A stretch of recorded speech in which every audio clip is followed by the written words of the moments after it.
In this lesson, we're doing the second part of 3.1 day 2, which is one-sided derivatives. We have a left-hand derivative definition and a right-hand derivative definition, which basically comes at h from the left-hand side and the right-hand side. Those two derivatives have to be equal and exist for the function to have a general two-sided derivative at that point. This is just like limits because a derivative is a limit. So we're going to look at an example. We're also going to use the alternate definition of derivative, which is the limit as x goes to a.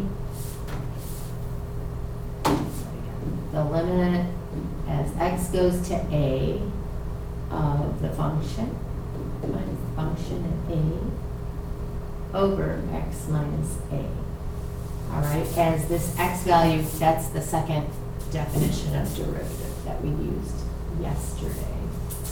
Okay, so using that definition, we are going to look at the left-hand derivative.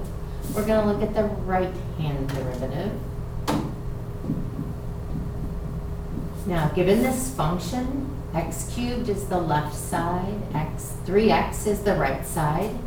One important thing we'll need to know in order to get this function at a, our a value equals 1. Therefore, our function at 1 is equal to the value when we put 1 into x cubed. So it's 1 cubed or 1, and that's true for both of these derivatives. The function will equal 1. So let's start with the left hand. X cubed minus 1 over x minus 1. Plugging in the x and the a value. All right, now you're going to have to use your difference between two cubes.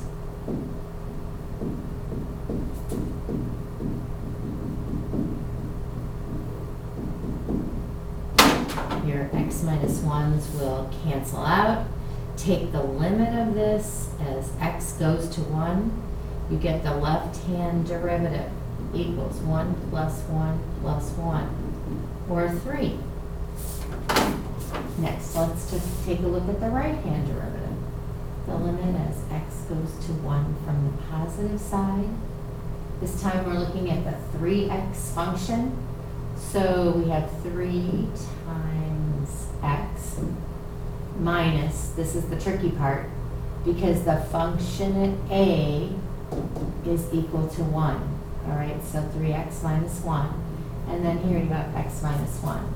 If you look at this function, you can't use end behavior models because this is not going to infinity. This is going to 1. As this value gets closer and closer to 1, this function ends up with a limit of infinity.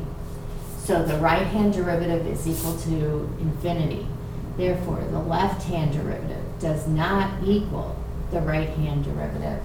And that is why this does not have a derivative at x equals 1.